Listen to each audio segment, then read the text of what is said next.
Hello, and welcome to today's broadcast. I have something very exciting to speak with you today about. It's going to be a snippet of a training that I did in my brand new Facebook group, the Leading in Healthcare Facebook group. Yesterday, we did a training on how to think strategically in order to make better decisions. And the topic ended up being so deep and with such breadth. I can't talk today, that it's actually going to be a two-parter. So in yesterday's live broadcast, I addressed strategic thinking, what it is, statistics around it, and how to get more of it.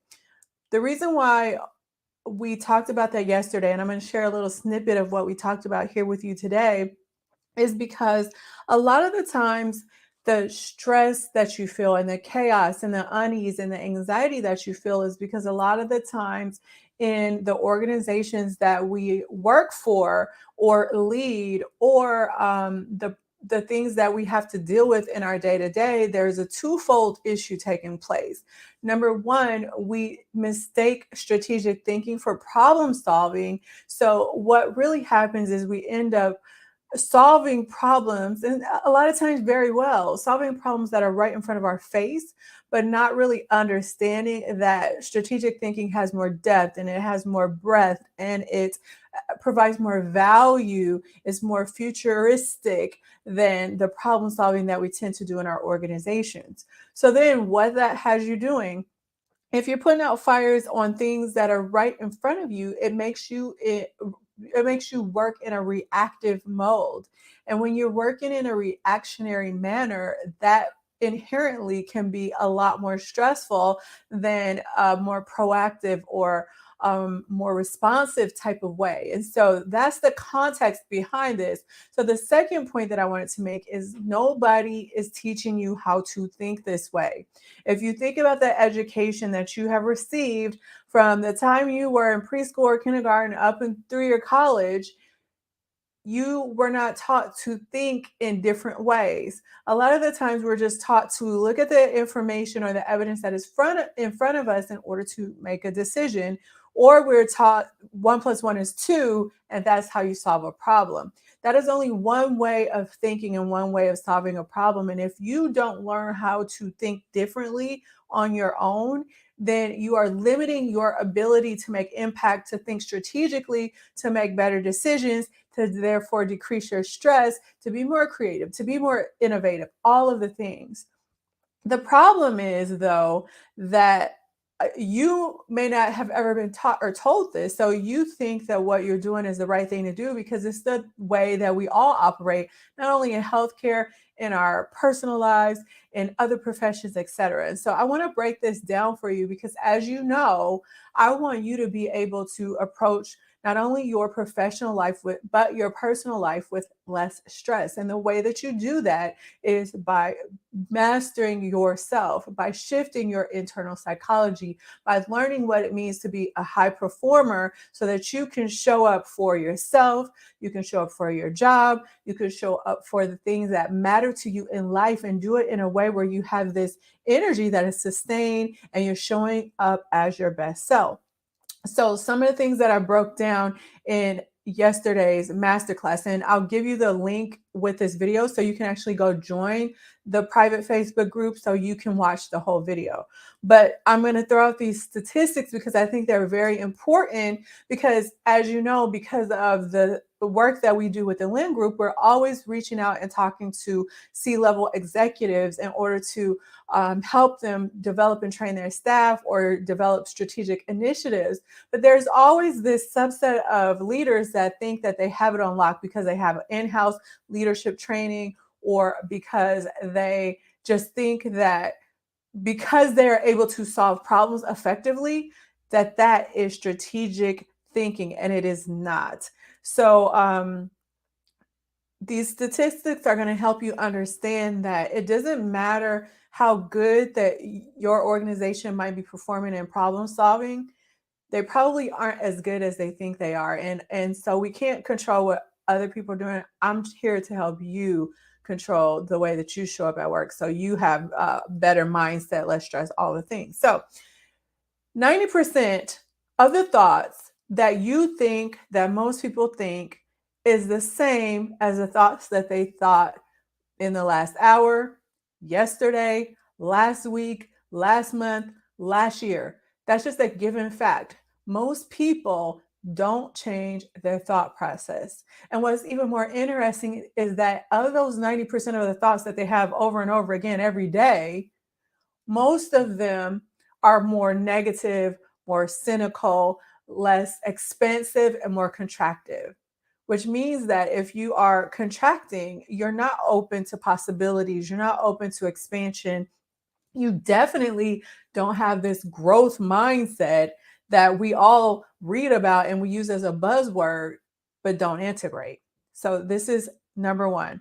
Number two is when you start to look into the science of being a great leader, the internal psychology of being a good leader, what you're going to find is that there's only 4 to 5% of leaders that know how to think strategically. So, what does that tell you?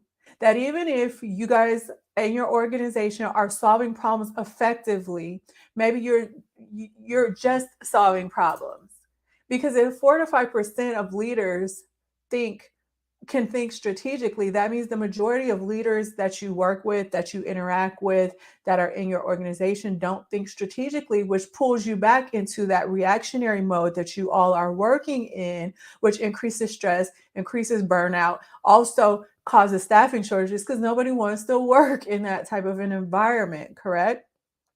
And then I'm going to give you one more statistic. And this may be for the leaders out there that think that they have it on lock, especially because as when you get higher up in leadership, you're trusting that the leaders that are working behind the scenes for you to help push the initiative, the mission, the vision forward, you trust that they are doing what they need to do in the way that you figure that out. If there's not a problem, it's just through speaking with them. The problem is most people are not honest about what they think and feel, and that's for a whole host, a variety of reasons why we are not honest in our communication.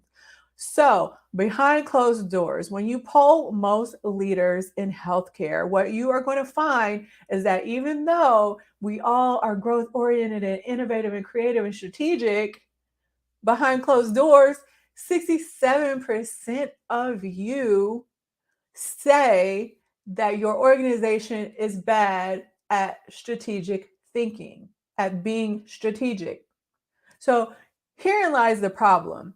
Because out of our mouth and the picture that we present in healthcare is that we're crushing it, we're moving forward, all the things. And again, I'm not saying that we aren't, but when it comes specifically to strategic thinking, the math is not adding up. If we don't know how to think strategically, most of us think that we don't do a good job at strategy. We haven't been taught to think strategically. And whether we want to admit it or not, we are not growth mindset oriented because most of us are living self unaware and therefore thinking the same thoughts every day, every minute, every hour, every second.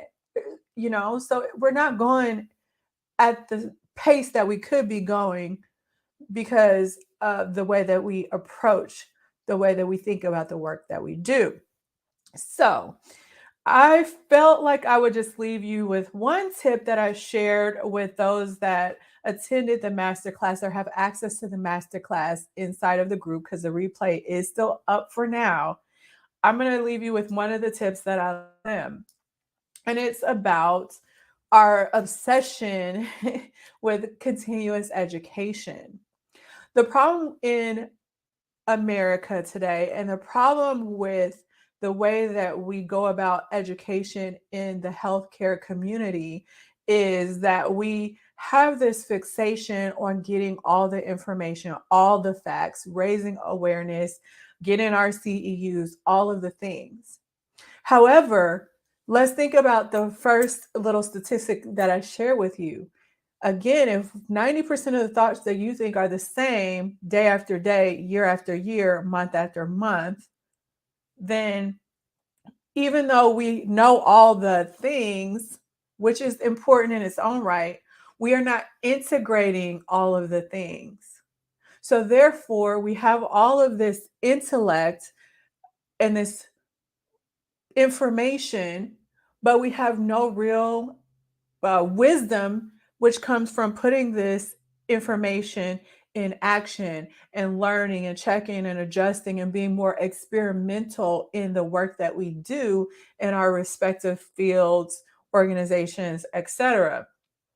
So I want you to, in your personal practice, it's not that you don't do the CEUs because they're important, but anything that you learn, I want you to get in the habit of not just learning or having information for the sake of learning or having information. That is so played out right now. It's so basic. What I would like you to start to do is think about how you can develop continuous wisdom. And when you develop that continuous wisdom, you also are inherently not getting into that trap of having those same thoughts over and over again every year, every month, every hour, every day, right? You are starting to have this continuous wisdom and therefore a growth mindset because you are actually integrating the things that you have learned, um, and putting them into practice. Some of them may work, some of them may not work, but the key is here to not be fearful of taking information and putting it into play in order to see if it's going to change things, add value, make things better. So that's the first part that I wanted to say about the education. And the second part, I've noticed that we tend to not want to cross pollinate, not subjects, what is it called? Disciplines, cross pollinate disciplines in order to be better thinkers, in order to be more strategic. So, what does this mean? You all may know that I'm a nurse. You also may know that I'm a CEO. Some of you may know that I didn't start off my adult career as a nurse or a CEO. I started off my career in the military. I studied psychology. I studied a host of different things that while they are not inherently uh, tied to my MBA or tied to my nursing program, they cross pollinate. So I can take a lot of what I learned about psychology and bring it into my business practices or my nursing practices, or I could take some of the things that I learned about leadership, my master's in leadership, and then put that and cross pollinate that into my MBA program. Or I can take many different things that I've learned, my personal spiritual practices, and integrate that into my mindfulness as I show up for the day to be a good leader in what I do. We tend to get in this box. This is a nurse. This is how a nurse thinks. This is a nursing diagnosis. We're going to stay in our lane. But what does sociology have to do with nursing? How can we pull sociology in? How can we pull especially physics in to having a better life, to being a better leader, to being a better nurse? How can we pull in history into being a better provider, a better doctor? If you want to be a great leader, how can we pull in, I don't know, arts practices into being a better leader? We often miss out on ways to be creative and grow how effective we are as leaders, how futuristic, how forward thinking, all of the things that we could be as leaders because we stay in our lane. This is healthcare. This is what we're going to study. This is what we're going to look at. But I'm telling you, by cross pollinating information, you're going to grow.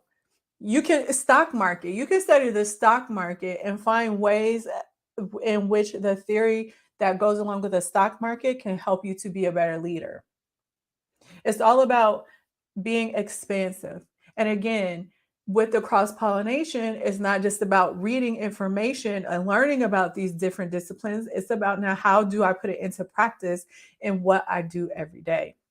So I'm going to leave it at that. Just give you that one little tip. Again, if you want to hear the whole class, then you can go to our brand new Facebook group. I will leave the link somewhere with this video. Because this conversation, I like to keep classes short. So because this conversation ran long, coming up, there will be a part 2 on, okay, so now that you understand how to think strategically and have had time to put some of the things that I taught in that class into action, now how can you integrate that to make better decisions? And until you learn how to strategically think versus problem solve, you're not going to be able to make the best decisions that you could make. So we're going to leave the how to make better decisions for part 2. As always, if you love what you hear and you would like to work with me, maybe your organization needs this kind of leadership training. Maybe you personally want to know how to become a better person that's working at your highest potential, both professionally and personally, so that you can up level in the way that you show up with the energy, with the balance, with decreased stress, and all the things. You just need help with that. Then make sure that you check the link that will also be with this video if you would like to learn more about working with me or working with my team. And I will talk to you in the next video, not video. I'll talk to you in the next broadcast. All right, take care. Bye.